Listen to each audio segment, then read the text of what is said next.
Hello viewers, my name is Ann Mathu. For those who are watching me for the first time, I'm a recovering alcoholic. I've been sober for the last 20 years. Last time I was on this show, I shared my story of how I got into alcoholism. That is through early exposure by my dad.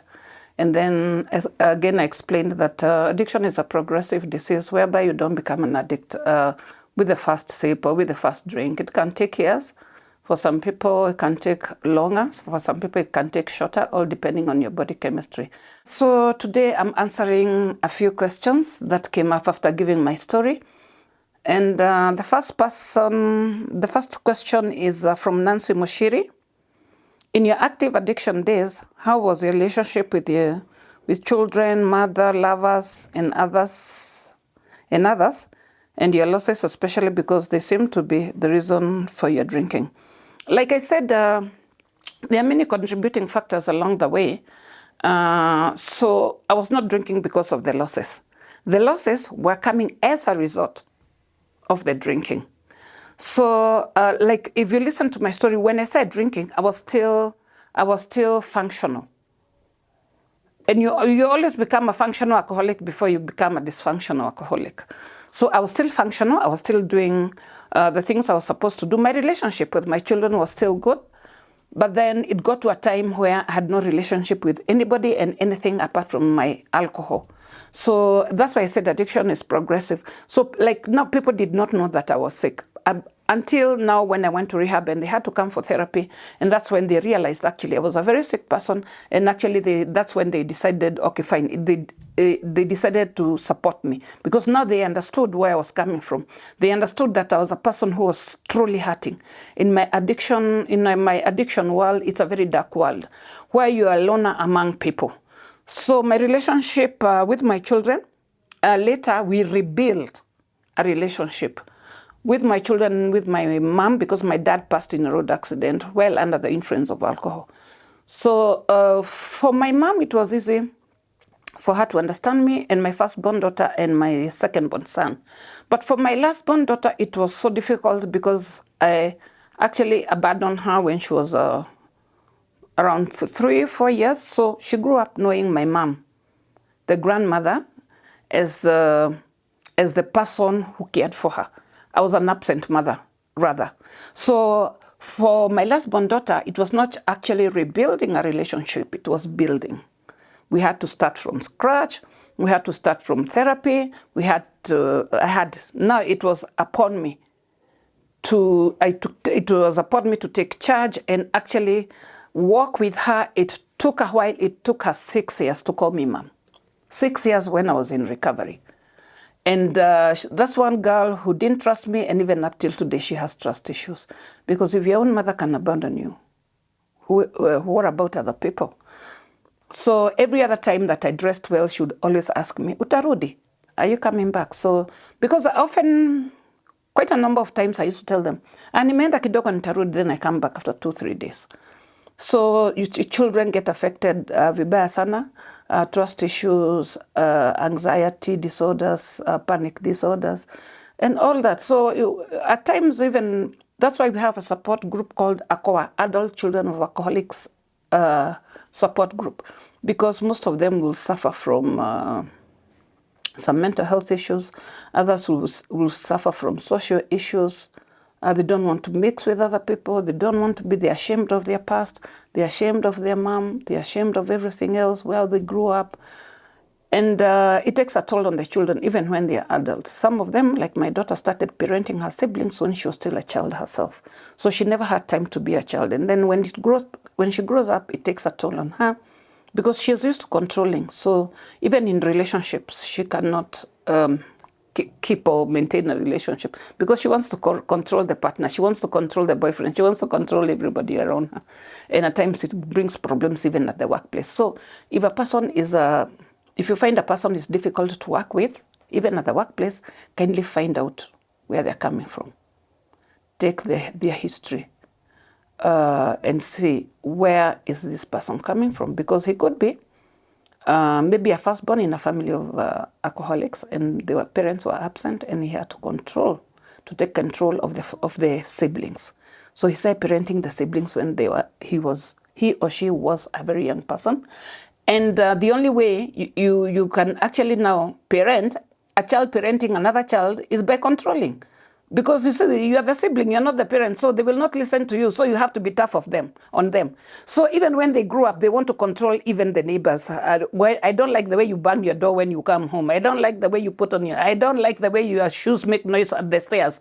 So they're used to controlling, and they'll try and control everybody around them. And they make very good prefects in school. They make very good prefects in school. Actually, my daughter was a prefect throughout in secondary school. But yeah, so about my children and my mother, for my mom, it was easy. And my mom didn't give up on me when I was drinking. Every time I was admitted in hospital, she would come, she would pay the bills. And actually, my drinking and my brother's drinking took a toll on the family financially, where my mom had to sell her rental houses for her to take care of our hospital bills and the education of our children. So the losses, I'm still on Nancy Moshiri's question, because she has to. The losses came as a result of drinking, not the losses made me drink more. But actually, it's a vicious cycle. So you lose a husband because to drinking, and then you drink more because you've lost this person. And then you drink more because you're mourning. And then you drink more because you're lonely. And then you drink more, and then you get another one to console you because you're drinking a lot. And then you fall in love. But I don't think these were just alcohol-related relationships. He only love ya bar. Genuine. And actually, like with Dr. we lived for 5 years. And I always said Dr. is the only person who truly loved me. The rest were just relationships that were determined by how well you can buy the alcohol. If you are the person who keeps on checking the bills, I had no time for you. Ati after 2 beers unaangalia bill, after another 2 beers unaangalia bill. Wewe goja bill ijae. Maneno ya kushinda ukiangalia bill ni ya nini sasa? If you don't have money, don't date me, don't ask me out, even up till today. So because by the time you check the bill and I want to ask for a dessert, I'll feel like, should I ask for it or should I? So don't check the bill even up till today. If you want to take me out, kindly just check the bill at the end, the tail end, when you're done with the dinner or the lunch. Maneno hii ya katikati inafanya unakatakata vitu ama unaenda nyumbani kabla hujashiba. Na hakuna kitu mbaya kama umetoka lunch date na unaenda nyumbani kuongeza mukimo. So, number B, na nyumbani ulisema, I have a lunch date. When you come home, unauliza na ile mokimo ya jana imeisha. Niweka kidogo na chai. Ati nasi ulikuwa lunch date. Ay, please, tafadhali, let us stay up. So B, I would also like to talk about your current relationship with your kids. Basically, your journey of reconnect. I think I've addressed that one. And we are in a very good relationship now with all of them. And I'm a grandmother now of 2. My granddaughter, the first one, she'll be 5 in December. And my grandson turned 3 just this month, beginning of this month. So I'm a very proud grandmother. And I love my grandchildren because I never thought I would live to see my grandchildren. But yeah, and I will live to see even great-grand. Yes. And still looking good.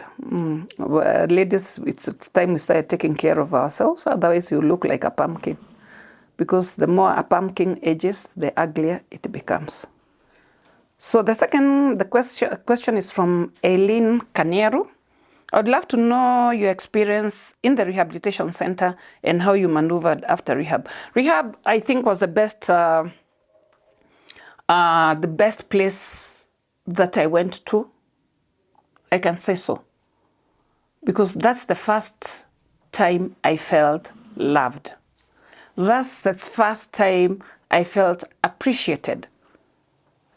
Because in the addiction world, nobody really cares about you. But here I came and found, a family spirit, whereby people actually come. the moment you enter the gate, they come, they hug you and welcome you. For the first time, I felt this is a place I should have been a long time ago. And even I asked my mom, mbona huku nilete hapa kitambo? But ile matusi nilikuwaga nayo, nilikuwa natusi watu paka mtu mmoja akaniuliza ulienda Kenya Polytechnic kusomea catering ama matusi. Because nilikuwa natusi watu, that was nothing but a way of doing what? Of manipulating people. And a way of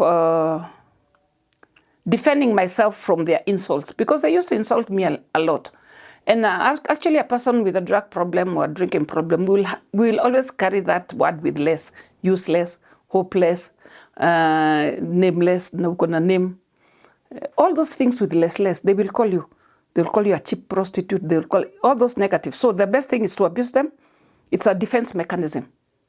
So that was what I used to keep them at bay so that they don't get to me. So rehab was an awesome place. I loved it. And I'm sober today because someone took me to rehab. Someone brought out the good in me. When you're trying to do an intervention, like I said earlier, be positive. Bring out the positive in that person. Use positive psychology. Hii maneno ya kushindaka ukiambia mtu vile yako mbaya. Who was born an addict? Nobody. Nobody was born an addict. We picked up drinking and drugging, and later we couldn't. And don't compare your son's drinking or your relatives drinking with the neighbors. They don't come from the same family. They don't have the same body chemistry. And that's why every person has a different ID number. Because your fingerprints are different. That's how unique a human being is. So don't compare my drinking with somebody else's drinking. Don't compare my recovery with somebody else's recovery. And like I said, some people might need multiple interventions. So when I got to the rehab, I found a lot of love. I felt loved, I felt appreciated, and I felt this is the place I was meant to be from Kitambo. So I did my 3 months program. I loved the approach they had. They had a holistic approach. And actually my primary counselor was also a person in recovery. And I got a lot from him. And he's a person who gave me a lot of hope. Because he used to work in the bank, and then addiction, made him, go. He went down the drain, he lost his job, and then here he was, so passionate about helping us, become better people, and he gave me a lot of hope. And I said, if this person made it, I can also make it. And I loved their program. We used to feed very well because even we used to eat fish, chicken. That was in Asumbi, Homa Bay. I was taken to Asumbi, Homa Bay. And my mom made sure that I was taken at night so that nisione penye tunapitia. Because wanaweza kunipeleka mchana, jioni wakifika Nairobi wakute nimeshafika mbele yao. So the diet was fantastic, awesome. And we used to take sour porridge. That sour porridge is what kept us going. Because the cravings were still there the first 2 weeks. So ulikuwa unakunywa hiyo sour porridge kama ni busa. So the newcomers used to be, we had a lady in the kitchen called Mama Tom. Mama Tom would tell me, Njeri, kuja uchukue uji na jug. And then I would drink it the whole, that time there was no medical detox. Hiyo uji ndio ilikuwa detox because I could drink that whole jug because of the cravings. It tastes like busa. But anyway, that was, the withdrawals were bad. We didn't have a medical detox, so the withdrawals were bad. I had hallucinations. I had a lot of shakes, but I managed that through diet. A lot of fruits, and it got to a time during withdrawals where I couldn't chew. I couldn't even at times swallow, and then they had to blend the food for me. It was bad, but I think I prefer that kind of approach. It was tough on us, but when you think of what you went through during withdrawals, you cannot pick a glass of alcohol. Believe you me. Now it's easy. We do detox, medically assisted detox and all that, and it becomes a little bit easy. So when anything is just way too easy, it's usually easy to go back. When it's tough and you remember where you're coming from, you wouldn't touch that drink again. So that was my journey in the rehab. And actually the people I was with in the rehab, the entire three months, it's only 3 people who relapsed. 1 died, and 2 went back to the facility. But I can tell you from my group, my static group, we were about 10. And believe you me, 8 of us are still sober. 8 of us are still sober. The relapse rate these days is very, very high, and I think we need to do a research on that. What are the contributing factors to the relapse rate? Because it's way too high. It's way too high. During our time, relapse rate was very low. I don't know whether it's the program, I don't know whether it's the environment they go back to, I don't know whether it's the treatment programs being offered, and actually even as government, we have to be very strict on treatment facilities. Some are doing a very shady job, and it's become business, and some of the people who have put up rehabs, they put up rehabs to earn money. So they give out half-baked programs so that this person can relapse and come back. So why are they taking advantage of the parents? So we should check on that very, very well. Elaine still has another question.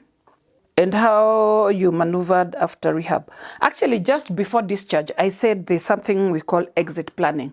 Exit planning is where the family comes together for a session.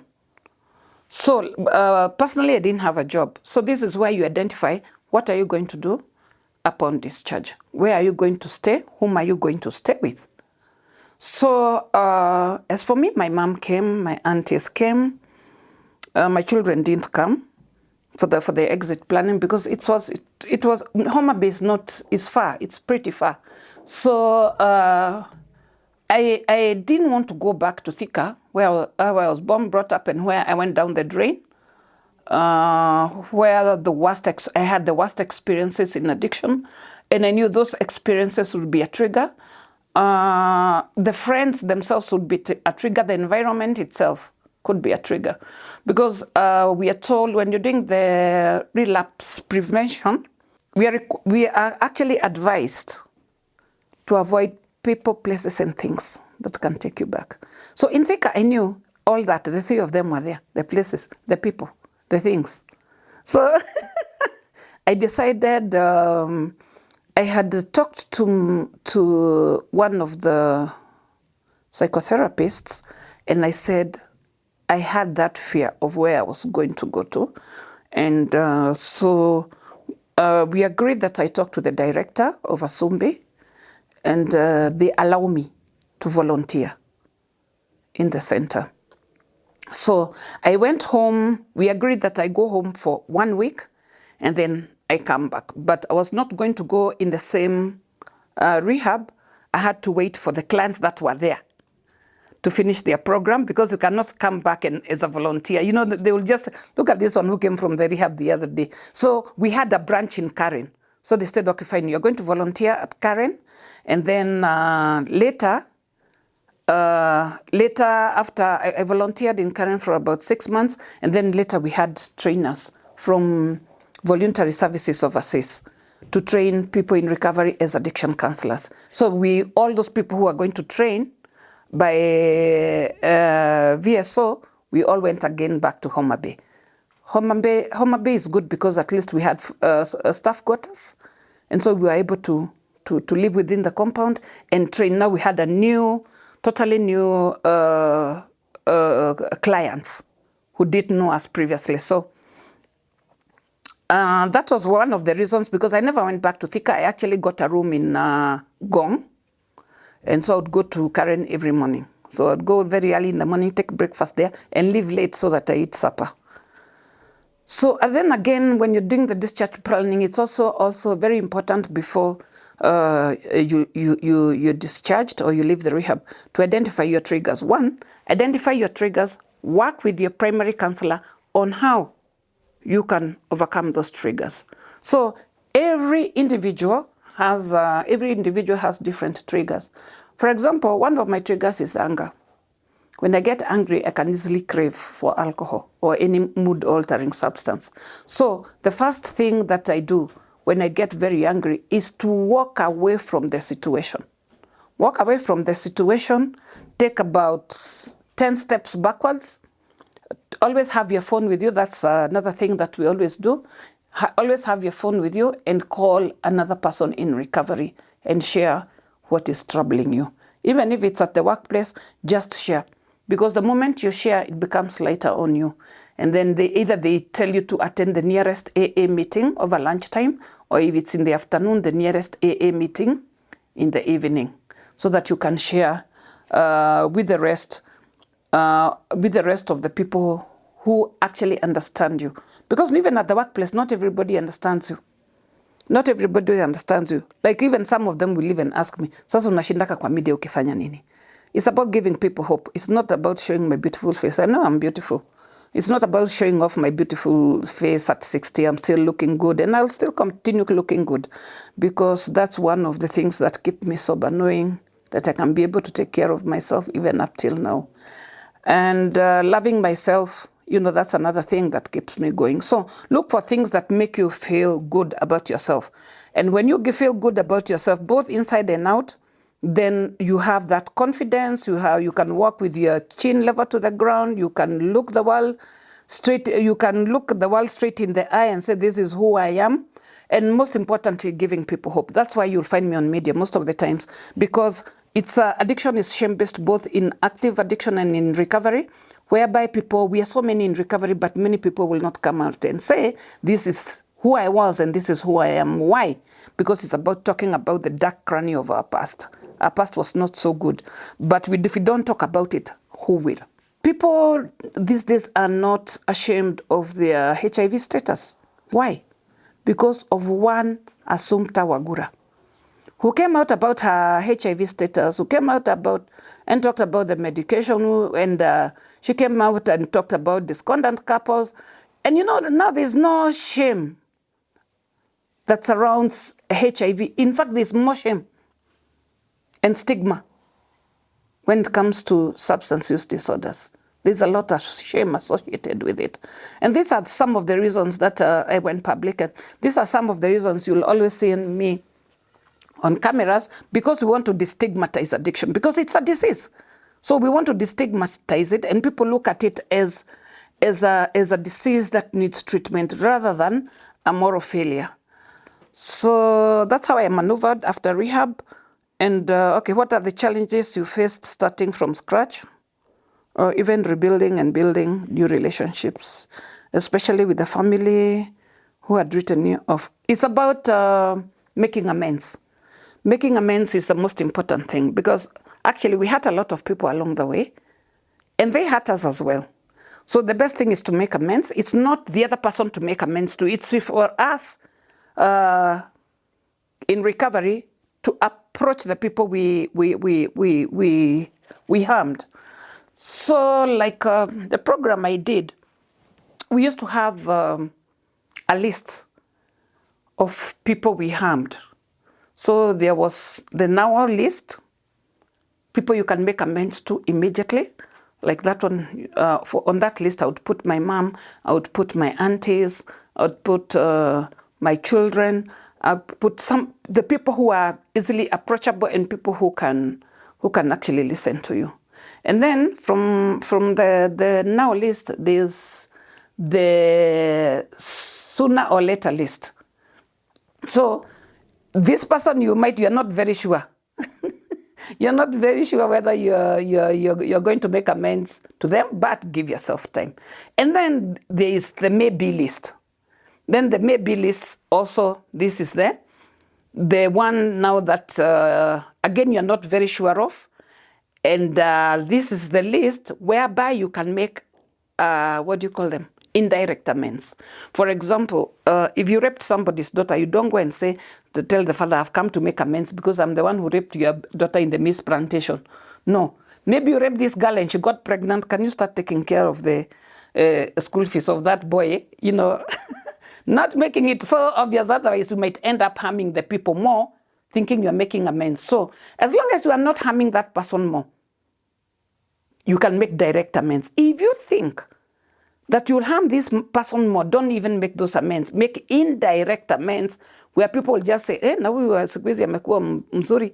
In fact, even nanunua iron sheets kwa shule, but it's because you know your son is in that school. So those are the kind of indirect amends you can make. Or at times, when you're not very sure of the person that you're going to make amends to, whether they will receive you well or not, you can send somebody. For example, I can send Justus and say, Justus, this is my neighbor. I used to abuse him very, very badly when I used to drink. So kindly kindly approach him and tell him I would like to talk to him and say I'm sorry. So Justus will go to my neighbor, talk to him and say, oh, okay, tell her to come.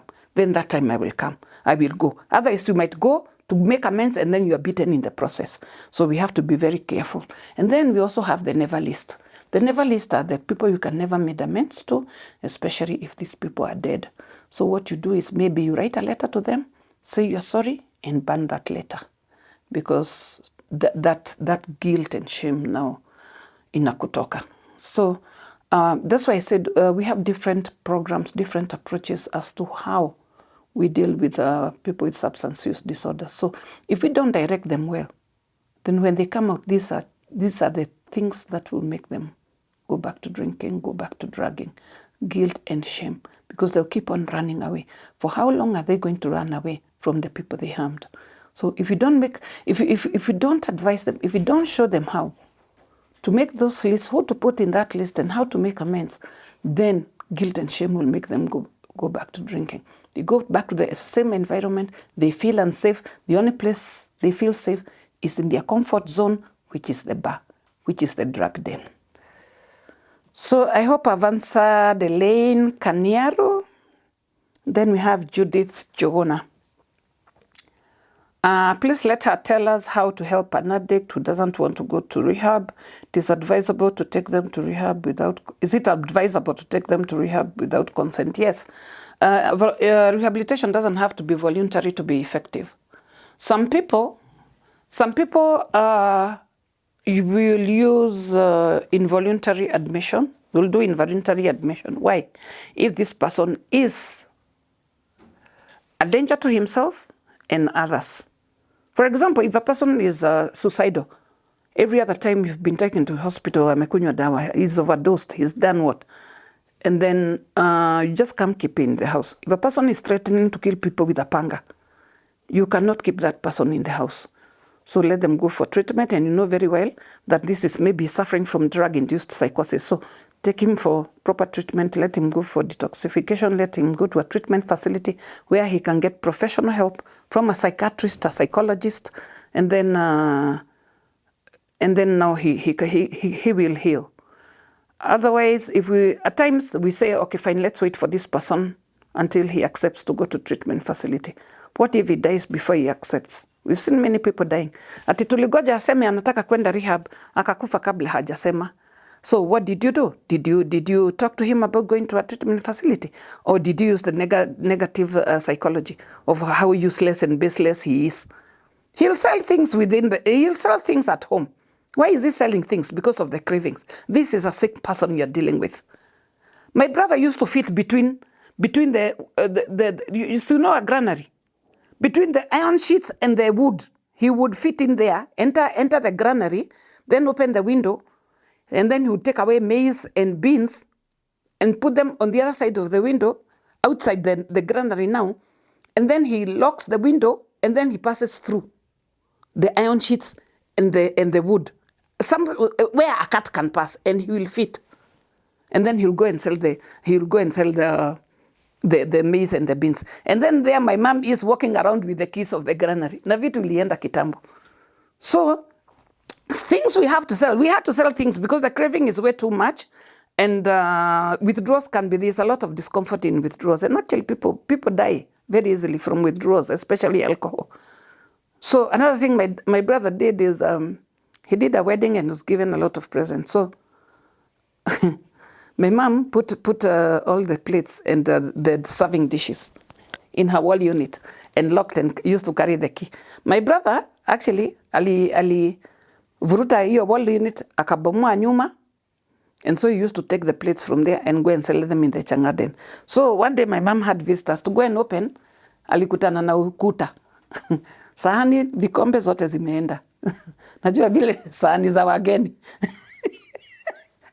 She didn't know what to do. She started screaming. And the Ghanis were there. So the visitors were there. So they were asking, why are you screaming? All the cups are gone. He has sold everything. So actually what my mom did, she went to the Changa woman and told, please sell them back to me. Because these things are very dear to me. Please sell them back to me. So we do crazy stuff. We do crazy stuff. And when you see me laughing, it's not, I'm not laughing because it's something good. I'm laughing at our stupidity, the things we did when we were drinking. And that's what I laughed at, because they are crazy stuff. Like the other day, I said that my brother used to call my brother Jesus. Sasa mlevi wachanga mnamuita Jesus. But anyway, it's because he used to save people who are suffering from withdrawals. So akikuta unatetemeka hapo na umekauka juu ya withdrawals, kastima imekushika, anakunulia glass moja ya changa. So ndio walikuwa namuita Jesus. So it's not that this story is, I love it, that's why I laugh. I laugh at my past, because you cannot get stuck in your past at ushinde ukilia. We cried in the rehab about our past. No, it's time to give it in a very hilarious manner so that you don't sleep, so that you can just stay there watching Ann Mathu and listening to Ann Mathu. So ndio ushikanishe vile nasema. Otherwise, ulevi kusema kweli si kitu poa, lakini wacha tucheke tu. We learn and laugh at the same time. Otherwise, it's going to be very boring. And I was created that way by God, a very social person and a very happy person. Because hakuna kitu mbaya kama kukasirika all the time. You know, the more you frown, the more you age. It takes a lot of muscles to frown. Kufrown, kutoka kichwa paka nywele. But you know, when you smile, the muscles relax. But when you get annoyed, even the brain will start shrinking. Anyway, that's on a light moment. So you might come across a person who has frowned. Mwambie wewe hata Ann Mathu alisema una akili. Ndio una frown. It's just a joke. So yeah, Judith. So someone doesn't have to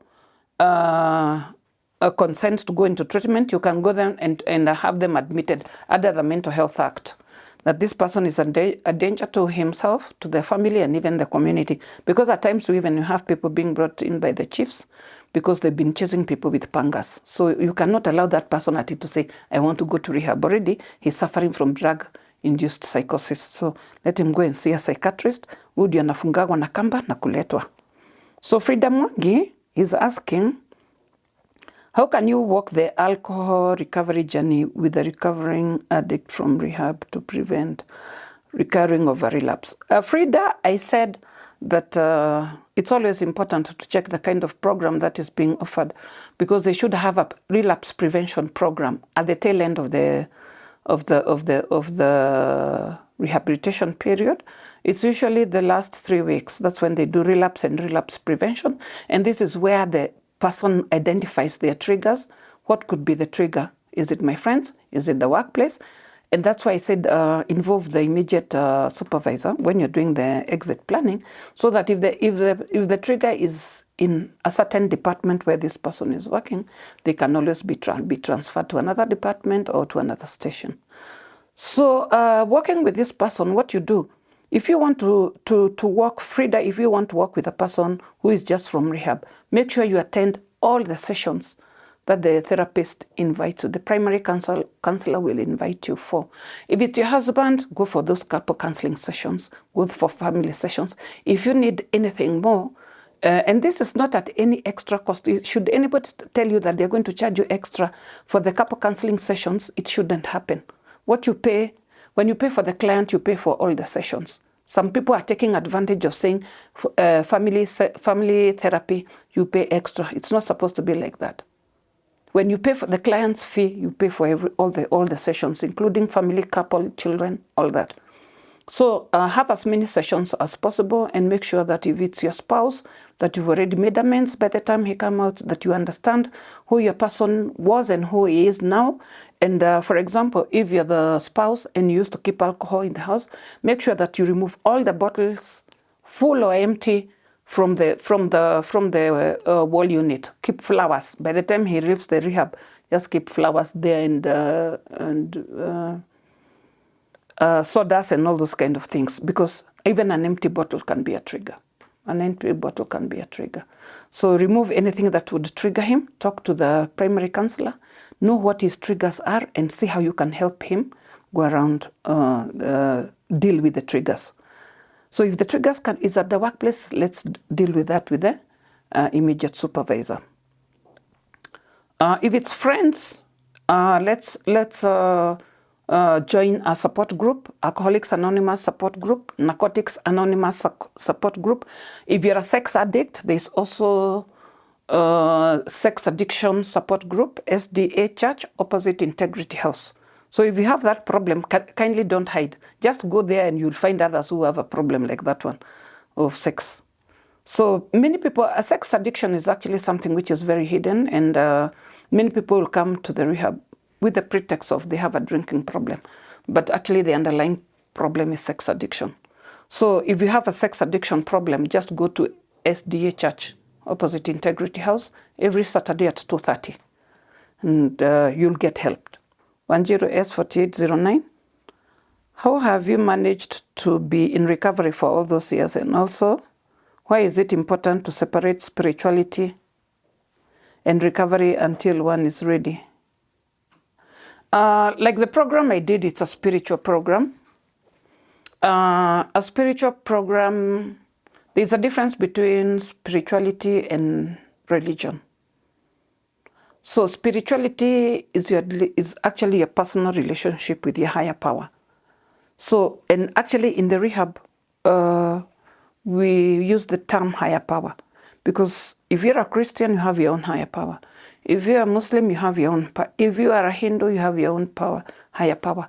If you are an atheist, you have your own higher power. If you are an agnostic, you still have your higher power. So that's why we talk about the higher power. Because addiction cuts across the board. So we cannot say, oh, this is only for Christians. No, no, no, no. So we use universal spiritual principles that will cut across all religions. For example, forgiveness. For example, being honest.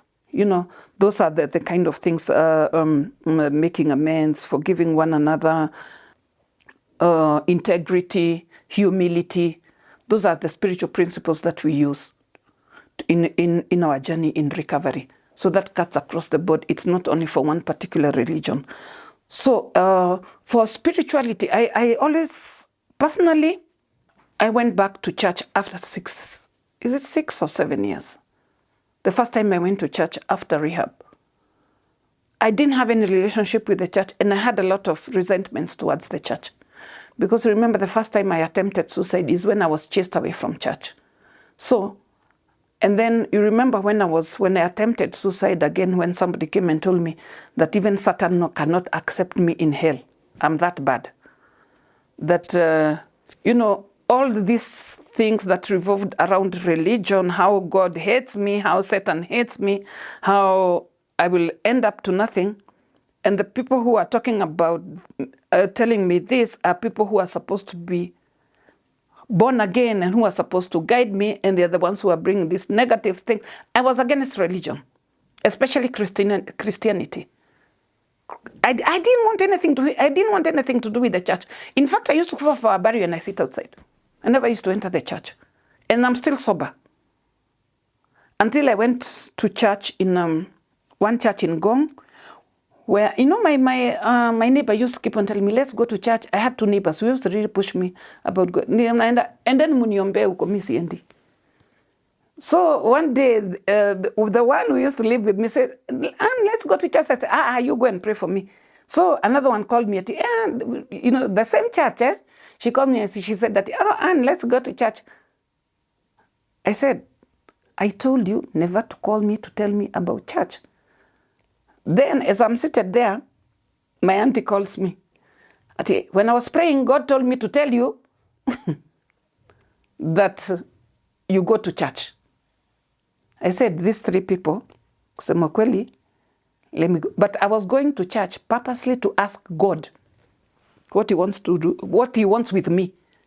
So I called my other friend, I said, I'm going to that church obviously, lakini naenda kuuliza Mungu swali. Kwani unashinda ukinitumania? Because I thought, ni Mungu ananichukia, that is why I'm trying to die. Remember, I attempted suicide 3 times, and I'm not dying. And then mtu wa Mothers Union, mama wa Mothers Union, anakufa, mie sikufi. So I thought, hey, what have I done to God that when I make a direct appointment with him, I am not dying? And then when I don't die, people are saying even Satan cannot accept me. So, I was just a lost human being. But the church I went to, I think they had told them, the bishop, about me. So I was received very well. I was received so well that I couldn't believe that a church could receive someone so well, because ile ingine nilifukuzwa. Hii ingine walinipembeleza sana hiyo kanisa ndio nisitoroke. Even up till today, I'm with that church. I still go to that church. And I've been there for now close to 10 years now. Yeah. So you can imagine. I've been there, and even we have a department. Yeah, alcohol and drug abuse. We don't chase away people. Our church is called Family of Faith under Bishop Julius Tinkoi. And I love our bishop because hajawahi fukuza mlevi. Siku moja mlevi alianguka karibu na kwa bishop. Kulikuwa kumenyesha. So bishop akaona the best thing walikuwa wawili. So, walevi wakienda nyumbani, when they are going home, lazima washikane. So when they fell, they are not able to stand. So bishop akakumbuka Ann Mathu alisema tupende hawa watu.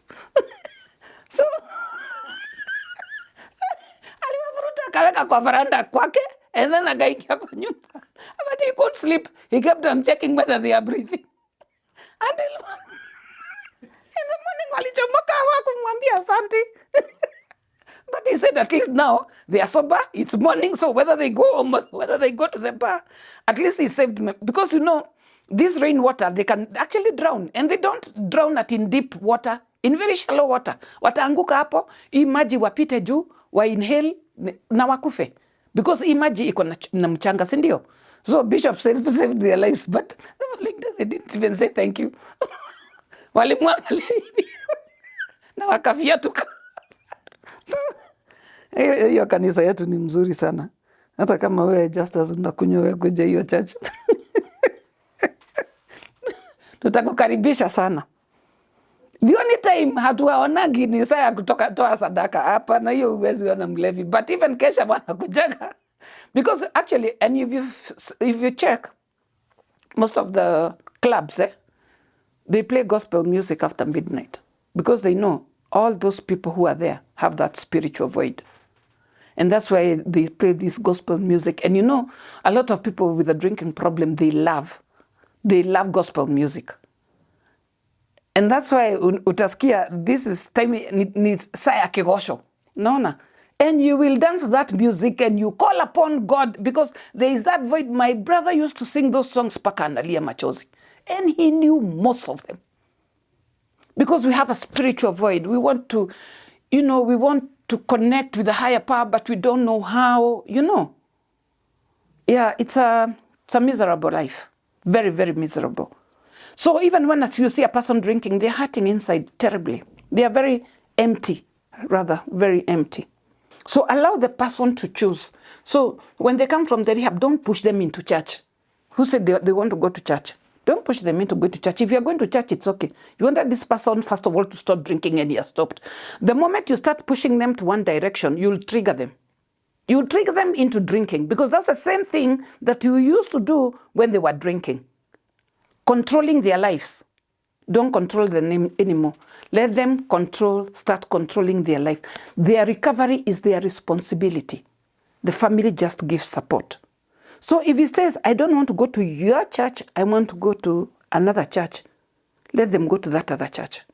Because you don't know what you did. Your friends are the ones who are talking ill about him. Hey, you'll die before December 25. Ati wewe hukuli Christmas. Sasa nani alisema? It's God who knows nani atakula Christmas. Nani atakula Christmas. So kama hii church yenu ni ya kuambiaga watu hawatakula Christmas, that person will not, even in recovery, they will not come to that church. They will look for somewhere where they will be accepted. Look at me. I came all the way. Kutoka kwetu sikuenda kanisa ingine isipokuwa Gong. Ndio nilipata kanisa. Paka waleo, you cannot remove me from that church. Siwezi toka. Unaweza kuenda ingine anza kukuambia maneno ingine, urudie pombe, alafu waseme si tulikuwa And you know, actually, if you relapse today, they will not say you started drinking today. They'll start saying, in fact, even last month when I met her. Tulikutana town, lakini hiyo kicheko niliona si ya kawaida. You know, they start saying things that you don't, at even now, wakati alikuwa kwa Justus the first time. Nyinyi hamukuona, burudieni hiyo clip tena. And na wewe umekunywa leo, lakini they'll go back 2 years ago. So let's look at Brian Mureithi. Thanks for sharing your story. It helps me better understand my brother. What affordable rehabs would you recommend in Nairobi or the outskirts? We have quite a number of rehabilitation centers that are county-owned and the national government-owned. We have Merciline Treatment Facility. Hiyo ni Nakada, that is in Merciline, Mombasa. And we have Mathare Referral Hospital. We have Moi Referral Hospital in Eldoret. We have Bomet, hiyo ni ya county. We have Iten. We have Kwale, hiyo ni ya Red Cross. We have Nyeri. We have, where else? Kodiaga Prison, that's an outpatient program. And we are urging all counties to come up with treatment facilities because counties are the ones licensing the bars, and money from licensing should go to treatment, rehabilitation, psychosocial support, public education, and psychosocial support. So the revenue collected from licensing is not meant for roads, not meant for development, it's meant for treating the evil that has been caused by the alcohol. But many counties are not doing that. I had one say that it's too expensive and their county has the most bars. So the more the bars, the more the revenue. Now, so we need a rehab in every county and we are urging them to work with us and we'll help them where they got stuck, but they have the money. They have the money. It's only that they don't want to do it. They want to do other things other than putting up treatment facilities. Bernard Lucy, these are comments. It's strange, however, that your addiction to alcohol couldn't drain intelligence out of you. I wonder how you managed to narrate your own story chronologically in a very interesting way. It's there. Like I said, I laugh at my past. I'm not ashamed. Okay, fine. I've healed. Let's say, I can say that. I've healed from my addiction. And that's why I said, I talk about my story in a very hilarious manner because, one, I'm laughing at my past. Two, is because if you want people to listen to you, you've got to be interesting. Laugh and learn. I call it laugh and learn. And wherever I go, even to talk about drugs, that's the way I do things. People will never forget what Ann Mathu said. Because, you say in such a hilarious manner that, hata mtu wa bangi, mtu wa bangi anashikaka baadaye. These people who smoke a lot of bangi, by the time they realize what you're talking, it's 3 hours. So mtu wa bangi sahi ananiangalia hapa, atacheka saa 10. Ukimuuliza nini unacheka, nasema mazee historia ya Ann Mathu Joe ilitubamba mbaya mbofu. Na saa hiyo ako town. Ama saa ile mnaomba ndio mwende mkalale. Anaanza kucheka hapo katikati. Unafungua macho. Niko haturaho, tunaomba unataka nini ati mazee story ya Ann Mathu imenibamba mbaya mbofu. Huyu mother Joe. Mwingine alisema, we kama we ni mlevi, usishinde ukienda rehab. Sikiza history ya Ann Mathu mara 3. Ulevi itaenda. Again, okay, let me go back to Bernard. Alcohol couldn't drain intelligence out of you.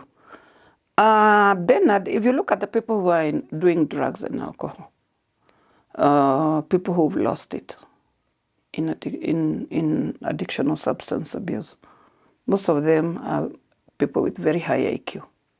And that is why they are able to manipulate your thoughts and your feelings. These are people who can get money out of your pocket without stealing from you. So intelligence is something that is inborn. So at times we don't get brain death, or what do you call it, brain whatever. No, it's only that we are dirty and we are rude and we can abuse anybody anytime because we are under the influence of substances. Otherwise, when we are done with the substances, we are still very intelligent people. If you look at the people who are in recovery, they're still very intelligent. They are the ones running the treatment facilities. They are the ones who've gone back to school and become psychiatrists. They are the ones who've gone back to school and become psychologists because the brain is still there. Okay, the substances might kill some of the brain cells, but then again, it's not for everybody. Like I said, every individual is totally different. Some people will get what you call irreversible drug-induced psychosis. Some will get reversible drug-induced psychosis. Others will not even get drug-induced psychosis at all. They'll just be down but not out. And I always say with treatment and rehabilitation, you can spring back to life again. And most of the people who actually now get irreversible drug-induced psychosis are the ones who are, what do we call them? We call them these people who abuse multiple drugs at the same time, like my brother used to. They are doing heroin, they are doing cocaine, they are doing marijuana, they are doing chavis, they are doing alcohol, they are doing crystal meth, they are doing CPC. So they don't even know what makes them high. They are doing bogoka, they are doing mera, they are doing anything that is available that can alter their mood. So we call, some of these drugs will actually damage the brain. But for me, as he says, it was not, he is addressing me. I was just doing alcohol. I tried bangi, I flew. And when I landed, everybody around me flew. So I never took bangi again. My brother used to love bangi more than alcohol. And at times he would get chaotic. So we call them multi-drug abusers. And it's very, very hard, very difficult to treat this kind of people because they use both uppers and downers, stimulants, hallucinogens, depressants, all of them. So you can imagine that combination in the brain. So the brain gets confused completely. So we have irreversible, we have reversible, and we have people who are just suffering from the substance use disorder without having any psychosis. It's just the behavior, bad behavior brought about by the. So not everybody now we say has become a cabbage. Again, it all depends on the drugs you're using and the period you've used for, and the initiation age also matters. At VJ2470, thank you, Ms. Mathu, for this. It has finally made me understand these are comments, why my alcoholic father committed suicide 26 years ago. In fact, you described exactly what happened. He stormed out of a big family meeting, and you can imagine why he stormed out of that meeting.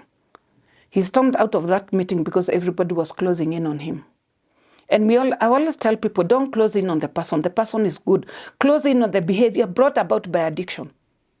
Not the person. The person is still good. And that's why it's important to use person-centered approach. This person is good. We are closing in on the behavior brought about by alcohol. Not everybody who drinks will have bad behavior. So the behavior brought about by the alcohol. We are not closing in on the person, the individual. We are not closing in on the substance. We are closing in on the behavior because people have different behaviors. This dad must have stormed out of the meeting because maybe they were just using the words with less at the end. And there's nothing as bad as humiliating as when people start closing in on you in front of your children, in front of your younger brothers, in front of your younger siblings. And this is not something to come and now say, okay, we are calling this person we are going to have a family gathering at Tutamsomea for 2 hours. Believe you me, attention span of a person with substance use disorder is only 15 minutes. So if you've been making noise for 2 hours, 1 hour, 45 minutes, you are talking to yourselves, and he was busy planning how he's going to con you. And believe you me, by the time you leave Ushago, you'll have given him money. And then actually, again, it depends on how you are dressed. If you're in bright colors, he calls you more money. If you are in dark colors, he will call you less, because we dress according to our mood. They make fun of him. Since they don't understand him, 10 minutes later, my father committed suicide. So you can imagine. They considered him a failure. And I always say a person with substance use disorder is not a failure. They are only down but not out. With treatment and rehabilitation, they can spring back to life and become productive members of the family and the society. So let us not give up on them. There are people, walevi ni watu na ni wetu. So if you can't help them, don't hurt them. Instead, pray for them. That's the least that you can do. And my mom at 60 is an alcoholic to date. My siblings are also in it. So when I say addiction is a family disease, when I talk about genetic predisposition, this is what you're talking about, where you find an entire family now being, all the children getting into addiction. In my family, it was my dad and all the children. My mom never drank. So, and that's why last time I said we have 5 graves at home. Initially, we were 7 in the family. Now we are only 2. So addiction nearly wiped out the entire family, our entire family. So addiction is crazy. You can wipe out a whole family. Like there's a time we went to Watamu when we were going to give a public education, and we found a home that was empty, only graves, because they started injecting heroin. The parents, the brothers, so most of them got HIV by sharing needles. So they all died, plus their children, plus their wives, the wives of their sons, plus the parents. So it can wipe out an entire family. So a lot of light has been shed, and I hope my mother will be able to get help just like you did. So at VJ 2470, kindly get in touch with Justus. Then we see how your mom can be helped. Nancy Moshiri, how did your day look like when you were in active addiction? Those were the darkest days of my life. Like I said, you're alone among people. You don't know what you're going to eat. You don't know even at times where you're going to sleep. You don't know who is there for you and who is not there for you. It had turned me into a petty thief or a petty criminal, where I had learned how to pickpocket. How do you come with money and you start showing off with money and I don't have? Nitapita nayo. So I actually used to say pickpocketing, because you don't have money and you have to drink. So what do?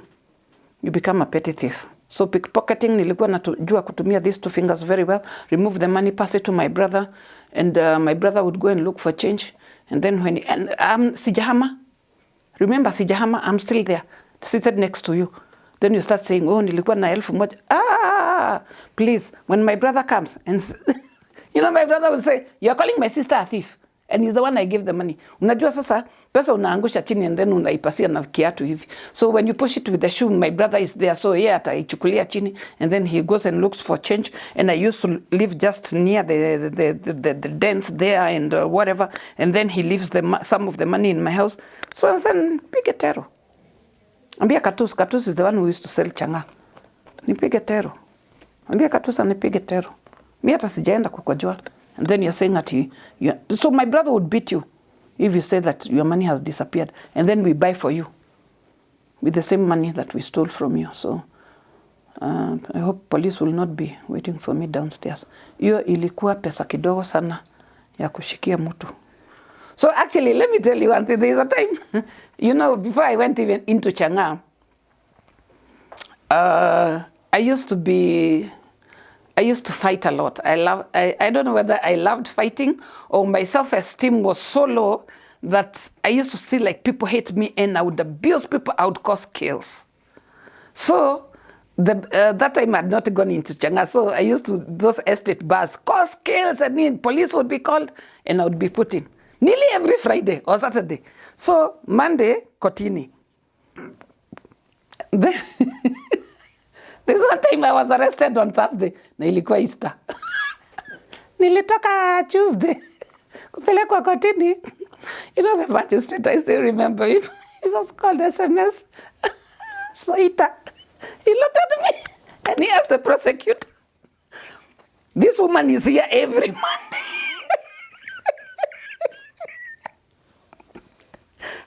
And he says that, no wonder these days when I go to a place, I can never get export because she drinks everything. So next Monday, I don't want to see her here. So anytime you arrest her, you give her work at the police station because she's wasting the court's time. Every Monday she's there. So walikuwa nanishika. Those policemen are very bad. Wananiambia nioshe OB. So, you know, hapo OB hapo nje na nifagie hapo nje. So everybody who's coming to the police station is seeing you. So they say, Gasheri, kwani unafanya nini hapa? Naambia tuliitiwa kibarua. Tuliitiwa kibarua hapa.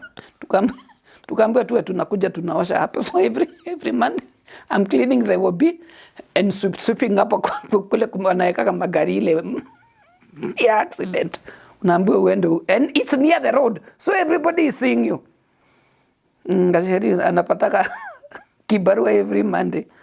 So drugs and crime go together. And when I say drugs, alcohol inclusive, because alcohol is the most commonly abused drug in the world. So, Maggie at Maggie Moraya, kindly, where can I get your book? Niko Nairobi, and I really want to gift my friend who is an addict. You can get the book Sober Again at Textbook Center, Kijabe Street. Unaweza kuipata hapo. It's very cheap. It's going for only 500 shillings. Like I said the other time, I did not write this book to make money out of it. I just wrote this book to help people. So in fact, even I think my daughter was asking me, na wewe unapata royalties ya hii kitabu? Nikaambia hata nilichoka kufuata. You know, Kenyans don't have a drinking culture. I mean, a reading culture. They have a drinking culture. They don't have a reading culture. So I used to carry books to sell. Nikaona mimi nakuwa hoka tu ya kuchoka na books. I stopped.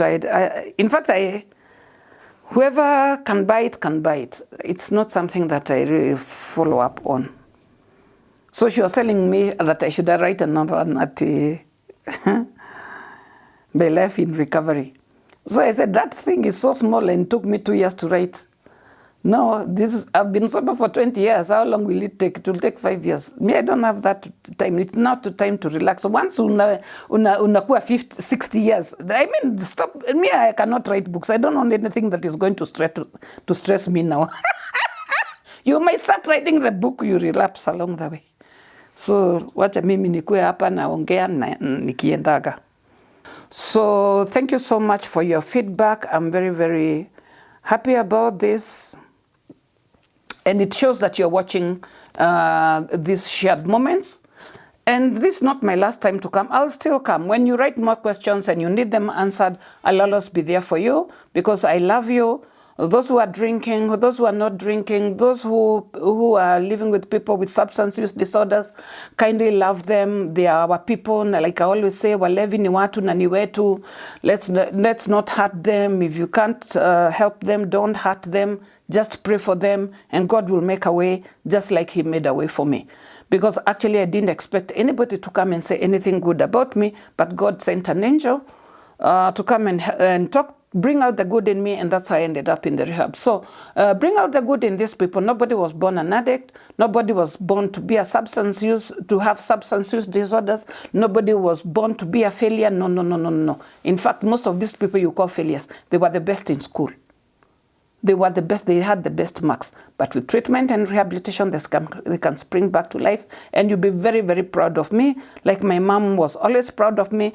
Because actually, when I got sober and I got a nice job with Nakada, nikamwekea maji kwa nyumba, nikamwekea stima, nikamwekea tiles, nikamnunulia fridge, madhe ukafikiri madhi anakaa ushago.